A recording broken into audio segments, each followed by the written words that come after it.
అమ్మా రమ్యమ్మ, అమ్మా రమ్యమ్మ, అయ్యగారు, అయ్యగారండి, రమ్యమ్మ గారు.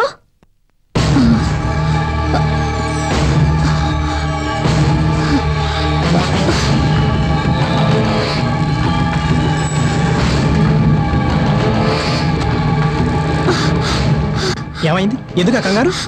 ఏమైందో తెలియడం లేదు. పిలిస్తే ఎవరూ పలకడం లేదు.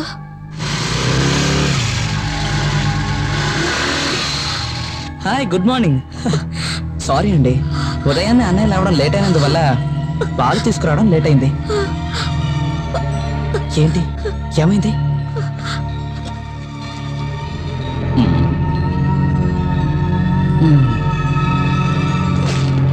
ఏంటి అక్కడ నిలబడిపోయావు? మిగతా వాళ్ళ ఇంట్లో పేపర్లు వేయవా?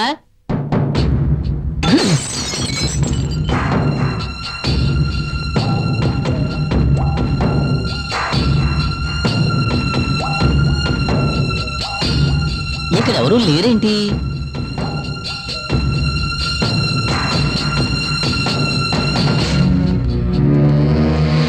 ఏంటి, ఏమైంది? లోపల ఎవరు కనిపించడం లేదు. నిన్న రాత్రి నేను ఇంటికి వెళ్ళేటప్పుడు వాళ్ళిద్దరూ ఉన్నారు. ఆ తర్వాత ఏం జరిగిందో మనకు తెలియదు కదా. నిన్న రాత్రి 8 గంటలకి మోహన్ బైక్ లో బయటికి వెళ్ళాడు. రమ్య ఇంట్లోనే ఉంది. రాత్రి 11 గంటలైనా మోహన్ ఇంటికి రాలేదు. ఒకవేళ వచ్చుంటే బైక్ శబ్దం నాకు వినిపించదు కదా.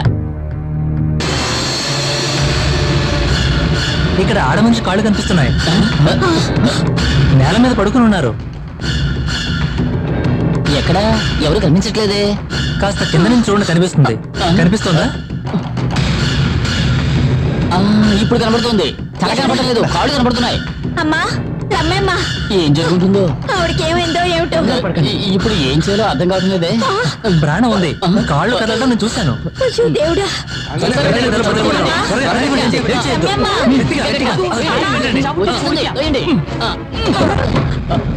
ఏమైందమ్మా?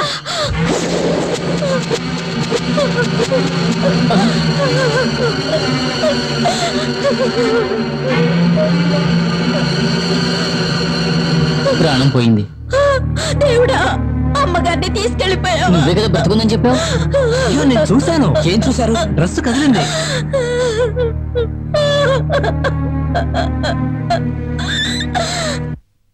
ఒక అనుకోని దుర్ఘటన జరిగిన ఇంటి నుంచి పోలీసులకు ఇన్ఫార్మ్ చేసిన తర్వాత ఆ ఫార్మాలిటీస్ ఏమిటో నీకు తెలుసా? ఆవిడకి ప్రాణం ఉందని మా వాడు చెప్పాడు. అందుకే హాస్పిటల్ తీసుకెళ్లి చెక్ చేయించాలని మాకు అనిపించలేదు. ప్రాణం ఉందని ఎవరు చెప్పారు? వాడు ప్రాణభయంతో పారిపోయాడు. వాడేంట్రా? తెలీదు సార్. తెలీదా? అవును సార్, స్టేషన్ కి ఫోన్ చేయాలని నేను ఆ రూమ్ లోకి వెళ్ళాను. మిగతా వాళ్ళందరూ అప్పుడు ఇంట్లోకి వచ్చారు కదా. అతన్ని ఇంతకు ముందు ఎప్పుడైనా చూసారా? లేదు సార్. ఫోన్ చేసిన తర్వాత నువ్వేం చేస్తున్నావు? ఇంటికి తాళం పెట్టి వెళ్ళిపోయాను సార్. ఇంటికి తాళం ఎందుకు పెట్టావు? అప్పటికే చుట్టుపక్కల జనాలందరికీ విషయం తెలిసి రావడం మొదలు పెట్టారు. వచ్చిన వాళ్ళందరూ ఇంట్లోకి వెళ్ళడం మంచిది కాదని. అబ్బో, నువ్వేమైనా సెక్యూరిటీ గార్డు అనుకుంటున్నావా? అయితే మీరెవరూ ఆ వ్యక్తిని గమనించలేదు. అవును సార్, అప్పుడున్న పరిస్థితుల్లో ఎవరూ ఆ విషయాన్ని గమనించలేదు. ఎక్స్క్యూజ్ మీ ప్లీజ్, వీళ్ళందరూ అడ్రస్ తీసుకుని పంపించేయండి. సార్.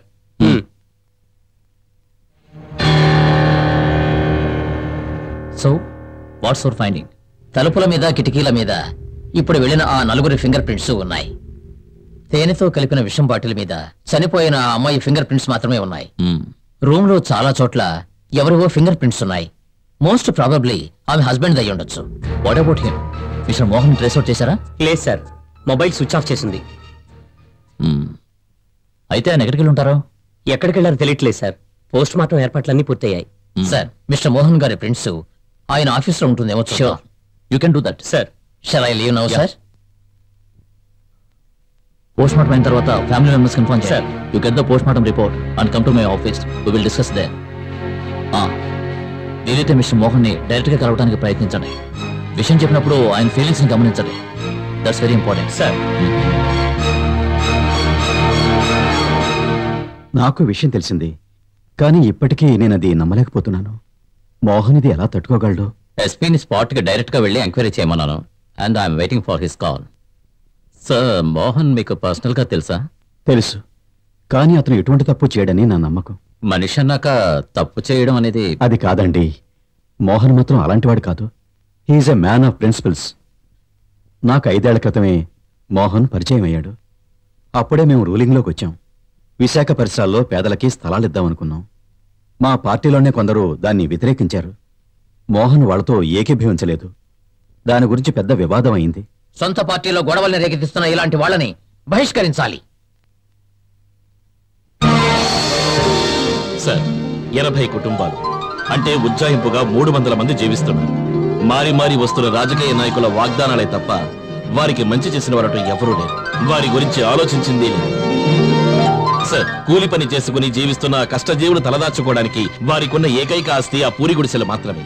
వాటిని నేలమట్టం చేసి వారిని నడిరోడ్ల నిలబెట్టి ఇక్కడ ఎవరు ఫ్యాక్టరీ నిర్మించడం అక్కర్లేదు, అందుకు మేము అంగీకరించము కూడా. సార్, ఈ ఫ్యాక్టరీ మన ఊళ్ళో మొదలు పెడితే ప్రజలకే కాకుండా మన పార్టీకి కూడా మేలు జరుగుతుంది. అవును మరి. ఆ కాలనీలో నివసించే వాళ్లలో 90% పైగా అపోజిషన్ పార్టీకి సంబంధించిన వాళ్ళు. స్థలం కేటాయించే సమయంలో ఆ కాలనీ వాళ్ళు ఆయనకు ఎదురు తిరుగుతారు. ఆ తర్వాత వచ్చే జనరల్ ఎలక్షన్స్ లో వాళ్ళందరి ఓట్లు మనకి సానుకూలంగా మారతాయి. సార్, ఇలా చేయటం వల్లే రాజకీయ నాయకుల మీద ప్రజలకి నమ్మకం పోయింది. వంతులు వేసుకుని రాజకీయ నాయకులు మోసం చేయడం వల్లే ప్రజలకి మనం అంటే అసహ్యం కలుగుతోంది. రాజకీయం ఒక చదరంగం లాంటిది మిస్టర్ జాన్.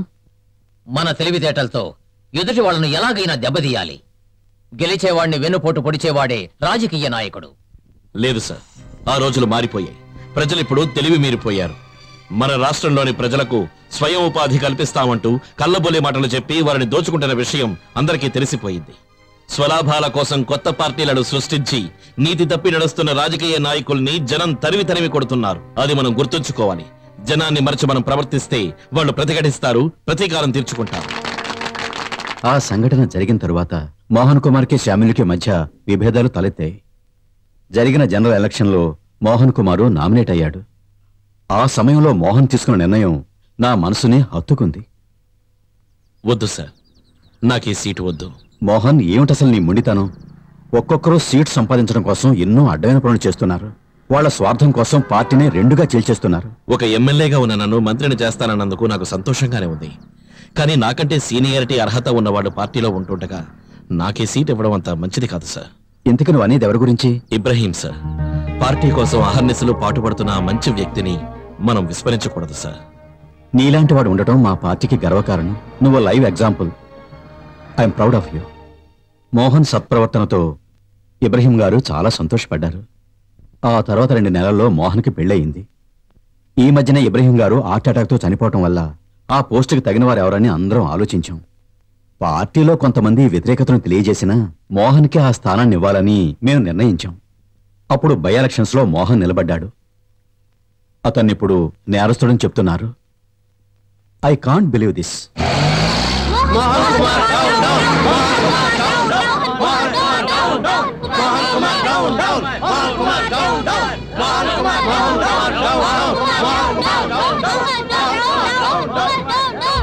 రండి.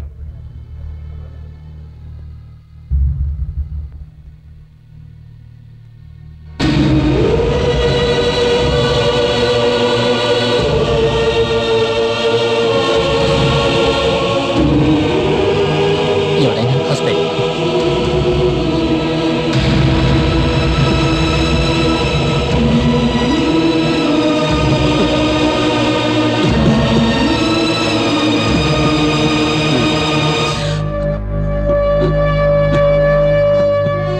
ఏంటి సార్? బాడీని మీరు తీసుకెళ్లొచ్చు. చనిపోయిన ఆవిడ భర్త ఎటువంటి వారు? ఎందుకు? చనిపోయిన ప్రదేశంలో ఒక సూసైడ్ నోట్ దొరికింది. అందులో మోహన్ నిలబడకు. పో బయటికి. నేను వద్దు, నువ్వు ఇంకేం చెప్పకు. ఈ క్షణం నుంచి నా కంట పడకు. పో బయటికి పో. వద్దురా, నన్ను వద్దు.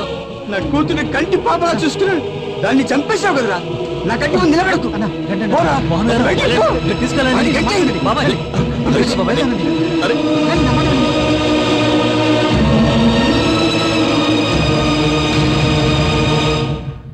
సార్, పోస్ట్ మార్టం రిపోర్ట్లో ఆ అమ్మాయి 20 గ్రాముల రెడ్ పాయిజన్, 3 నిద్ర మాత్రలు ఉపయోగించినట్టు తెలిసింది సార్. అదేవిధంగా మరణం సంభవించింది రాత్రి 11-12 గంటల మధ్యలో సార్. మరణం సంభవించడానికి కారణం కార్డియోజెనిక్ స్ట్రోక్ సార్. అది మాత్రమే కాకుండా ఇదొక ఇన్స్టెంట్ డెత్ అన్నది డాక్టర్ గారి అభిప్రాయం. విషాన్ని తీసుకున్న వెంటనే ఆ మరణించి ఉండాలి సార్. ఇది ప్లాన్ మర్డర్ అయితే 2 విధాలుగా జరిగి ఉండొచ్చు. ఒకటే ఎవరైనా బలవంతంగా విషం పట్టించడం. ఆవిడ ముఖాన్ని బట్టి చూస్తుంటే ఆవిడికి ఎవరూ బలవంతంగా విషం పట్టించి ఉండరని తెలుస్తోంది. ఒకవేళ ముందుగానే పాలలో విషం కలిపిన తేనెను కలిపి అక్కడ పెట్టుంటే చనిపోవడానికి ముందు రమ్య పాలు తాగినట్టు పోస్ట్మార్టం రిపోర్ట్లో ఉంది. రమ్యకి పడుకునే ముందు పాలు తాగే అలవాటు ఉందని పని మనిషి కూడా చెప్పింది. సార్, తెలియక తాగడం అంటే ఇట్స్ ప్రాక్టికల్లీ ఇంపాసిబుల్. ఎందుకంటే ఎటువంటి విషయమైనా తాగే వాళ్ళకి ఆ రుచిని బట్టి తేడా తెలుస్తుంది సార్. తను కన్జ్యూమ్ చేసింది rat poison sir. It smells very pungent sir. ఇంకో విధంగా ఆలోచించాల్సిన అవసరం లేదు సార్.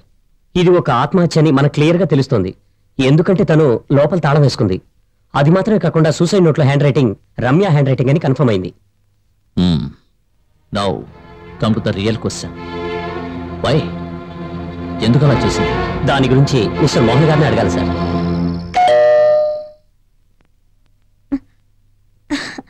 మీరు ఊరికి వెళ్ళలేదా? లేదు, మీరు రారనుకుని జానకిని ఇక్కడే ఉండమని చెప్పాను. రేపు ఉదయాన్నే వెళ్ళాలి. ఇవాళ ఒకతను నాకు డబ్బిస్తా అన్నాడు, కానీ అది చేతికి అందలేదు. అవును, అంత అర్జెంటుగా ఎందుకు? ఇక మీదటే కదా ఖర్చు మొదలయ్యేది. పోస్టర్లు కొట్టించాలి, పబ్లిసిటీకి చాలా ఖర్చు అవుతుంది. జాన్ కూడా ఊరికి వెళతాను అన్నాడు, కానీ డబ్బు లేకుండా వెళ్ళి ఏం ప్రయోజనం? పార్టీ వాళ్ళు ఏమి ఇవ్వలేదా? నామినేషన్ ఫైల్ చేశాం కదా, కాస్త టైం పడుతుంది. ఇంకెవరి దగ్గరైనా ట్రై చేయొచ్చుగా. ట్రై చేయొచ్చు, కానీ రేపదో పెద్ద కమిట్మెంట్ గా మారుతుంది. నేను ఇంతవరకు ఎవరి దగ్గర ఏది కమిట్ అవ్వలేదు. ఇకపై కూడా అలాగే ఉండాలనుకుంటున్నా. ఏమండి, ఈ కాలం రాజకీయాల్లో నీతిగా నిజాయితీగా ఉంటే కుదిరే పని కాదు. నువ్వు నాకేమి రాజకీయాలు నేర్పించక్కర్లేదు. సర్లేండి. ఇప్పటికి కాస్త డబ్బు అరేంజ్ చేయగలిగితే పార్టీ ఫండ్ వచ్చాక తిరిగి ఇచ్చేస్తాను. అయితే ఇప్పుడు ఎవరి దగ్గర అడగాలి?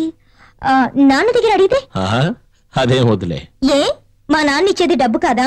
నిజమే, కానీ ఆ డబ్బు పావుగా మారి నా పేకి చుట్టుకుంటుందని నాకు తెలుసు. అదేంటి? అదేంటో చెప్పినా కూడా నీకు అర్థం కాదులే.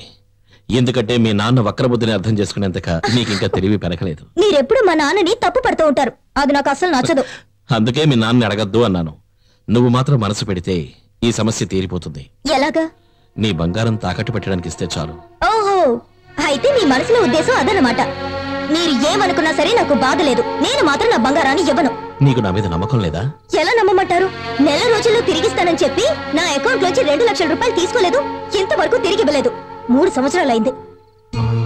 ఏమండి, నేను ఒకటి చెప్పనా? నా బంగారం మాత్రం మా నాన్న ఇచ్చింది కాదా? అదిస్తే మాత్రం తీసుకుంటారా? ఓహో, గొప్ప తండ్రి. మా నాన్న ఏం చేశారు? ఆయన రాజకీయాల్లో ఉన్నారు, కానీ కుటుంబాన్ని బాగానే చూసుకునేవారు. అంతేకాక మా నాన్న ఏ లోటు చేయలేదు. బట్ ఇప్పుడు మీ నాన్న ఎలా డబ్బు సంపాదించాడో ప్రజలందరికీ కూడా తెలుసు. మీ దృష్టిలో మా నాన్న దుర్మార్గుడే అయి ఉండొచ్చు, కానీ ఆయన నాకు దేవుడు. తండ్రి పేరు తెలియని మీకు ఆ విలువ. అవునే, తండ్రి పేరు తెలియని వాణ్ణి. పుట్టినప్పటి నుంచి ఈ ప్రశ్ననే పదే పదే అడుగుతున్నాను, కానీ ఈ మాట ఎవరన్నా కూడా సహించేవాణ్ణి. నువ్వు ఈ మాట అంటే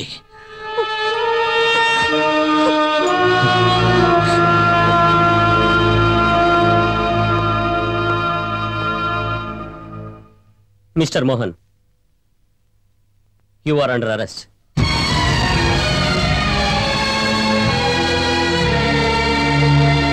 నేనొక ప్రతిపక్ష నాయకుడిగా ఇక్కడికి రాలేదు. ఈయన నాకు స్నేహితుడే కాకుండా మా పార్టీలో ఓ క్యాండిడేట్. తను మీతో ముఖ్యమైన విషయం గురించి మాట్లాడాలట. చెప్పండి. నా కూతురు మరణం ఆత్మహత్య కాదు సార్, తను అలా చెయ్యదు కూడా. దాన్ని చంపేశారు. మిస్టర్ ప్రభాకర్, ఎస్పీ నాతో మాట్లాడారు. డీజీపీ గారు, ఆ ఎస్పీ గురించి నాతో మాట్లాడకండి. అతని గురించి నాకు బాగా తెలుసు. తను ఓ పెద్ద మోసగాడు. ఏమండోయ్, మీరు రాజకీయాల్లోనే ఉన్నారు కదా, అందరికీ ఒకేసారి సాయం చేయమంటే మేం మాత్రం ఎలా చేయగలం చెప్పండి. అందరికీ సహాయం చేయమని నేను చెప్పడం లేదు. మీ సహాయం కోరి వచ్చిన ఇతరికి సహాయం చేయడం అన్నది మీ బాధ్యతని మర్చిపోకండి. ఆయనకి అన్యాయం జరిగిందని ఎవరు చెప్పారు? Sir, SP James Joseph Mohan నిరపరాధని అందరితోటి రహస్యంగా చెప్పిన విషయం నాకు బాగా తెలుసు. నేను ఎవరినో నిందించాలనే ఉద్దేశంతో చెప్పడం లేదు, కానీ నా కూతురు ఎలా చనిపోయిందన్న కారణం ఖచ్చితంగా నాకు తెలియాలి. మిస్టర్ డీజీపీ, మీ ఉద్దేశం ఏమిటి? మిగిలిన వాళ్ళని ఎంక్వైరీ చేస్తే తెలుస్తుంది సార్. ఈ కేసుని మీకిష్టం వచ్చిన ఆఫీసర్కి మీరు అప్పగించకండి. శ్యామ్ ప్రసాద్ గారికి అప్పగించండి. శ్యామే ఇన్వెస్టిగేట్ చేయాలని మీరెందుకంత ఉబరాట పడుతున్నారు? అలా అడిగారు, చాలా బాగుంది. శ్యామ్ ప్రసాద్ గారి ఈ కేసు టేకప్ చేస్తే నిజాలు ఖచ్చితంగా బయటపడతాయి. సరే, మేము ఆలోచిస్తాం. మీరు ఆలోచించుకోండి, కానీ ఒక విషయం మర్చిపోకండి. మా ప్రతిపక్షాల వాళ్ళం ఇంతవరకు ఓర్చుకున్నాం. ఇక ఈ వ్యవహారాల్లో ఏమైనా జరిగితే మేము ఊరుకాం, తెలుసు కదా. అది వెళ్దాం. సార్, ఒక విధంగా చూస్తే శ్యామ్ ఈ కేసుని టేకప్ చేస్తే మనకు ఉపయోగంగా ఉంటుంది. అంతేకాదు ప్రతిపక్షాల ఒత్తిడి ఉండదు. పైగా మోహన్ కుమార్ నిరపరాధిని శ్యామ్ నిరూపించగలిగితే అందరూ నమ్ముతారు. ప్రజలకు శ్యామ్ మీద అంత నమ్మకం ఉంది. ఆ విషయం నాకు తెలుసు, కానీ ఈ కేసు విషయంలో శ్యామ్ మీద నాకు నమ్మకం లేదు. ఎందుకంటే శ్యామ్కి మోహన్ కుమార్కి మధ్య చాలా కాలంగా శత్రుత్వం ఉంది. I didn't get you sir.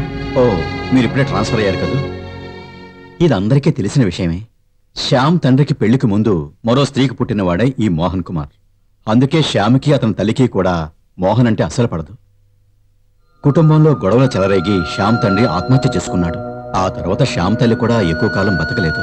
Shyam point of వ్యూలో ఏమిటంటే తన కుటుంబంలో జరిగిన అన్ని దుర్ఘటనలకి కారణం మోహనం పుట్టడం వల్లే. ఆ పగతో శ్యామ్ ఒకవేళ... బట్ సార్, నాకు తెలిసినంత వరకు Shyam he's a man of integrity and commitment. ఈ ఒక్క కారణంతో మాత్రం మోహన్ మీద పగ తెచ్చుకుంటాడని నేను అనుకోవడం లేదు. If Mohan is innocent